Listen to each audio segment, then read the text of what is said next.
Kemudian sifat-sifat material teknik. Nah, yang pertama keuletan. Keuletan material menggambarkan kemampuan untuk menahan tekanan atau peregangan tanpa patah atau deformasi permanen.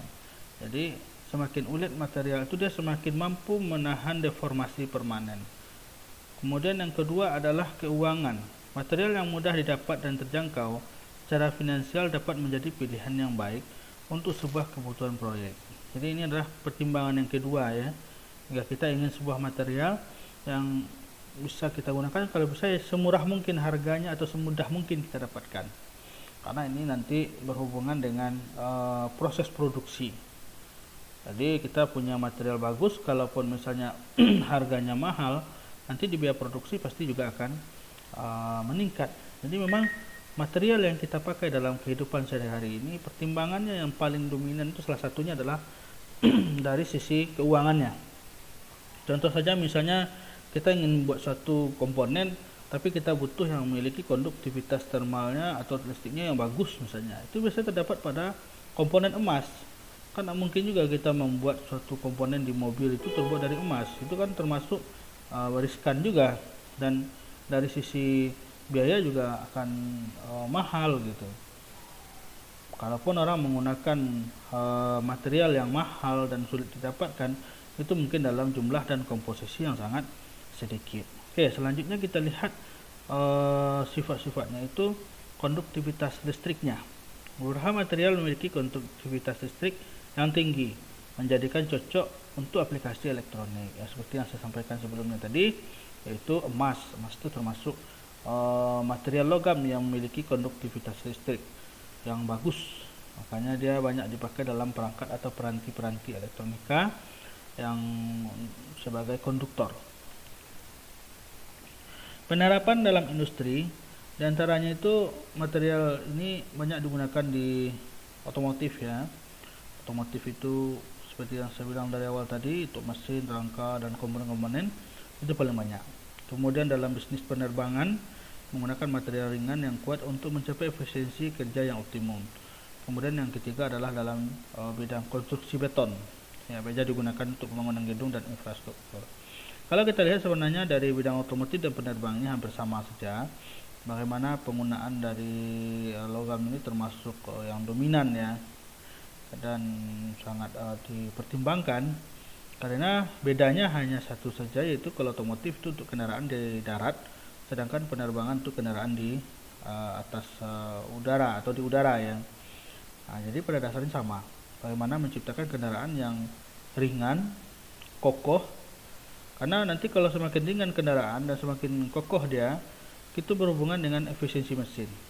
Semakin ringan dia, pasti kebutuhan bahan bakarnya juga semakin sedikit. Itu sebenarnya yang menjadi pertimbangan kenapa pada dunia otomotif dan penerbangan itu kendaraan itu didesain ya seringan mungkin.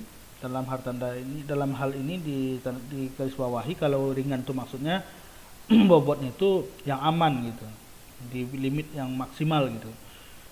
Artinya dengan bentuknya yang lebih ringan atau lebih dimensi yang berat yang lebih ringan, itu pasti kebutuhan bahan bakarnya lebih sedikit. Kemudian beberapa karakteristik yang perlu dipertimbangkan dalam pemilihan material.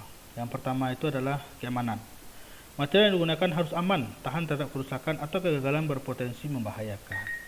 Jadi inilah bedanya beberapa produk ya, yang menggunakan material yang dalam tanda kutip asal-asalan, yang murah meriah, biasanya mengabaikan daripada keamanan, dibandingkan dengan produk yang memiliki kualitas tinggi, kemudian dirancang dengan penuh perhitungan dan menggunakan material yang berkualitas. Biasanya ada slogannya, harga yang tinggi untuk kualitas yang baik. Itu udah pasti.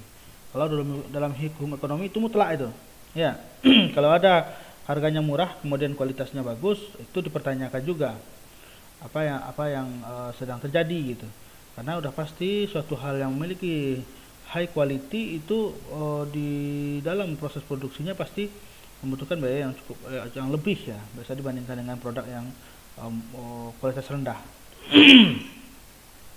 Dan kalau kita sebagai orang insinyur ya, hal yang penting kita pertimbangkan dalam memproduksi sebuah komponen kah atau sebuah produk, itu yang paling utama itu memang safety-nya, keamanannya bagaimana. Jangan sampai kita membuat sebuah komponen atau produk, nanti malah sebaliknya yang terjadi, tidak membantu malah dia membahayakan. Seperti pada kendaraan yang sedang viral itu, rangka kendaraan pada sepeda motor matic gitu. Kalau memang itu terjadi karena kegagalan atau kelalaian dari proses produksi, itu sangat membahayakan sekali.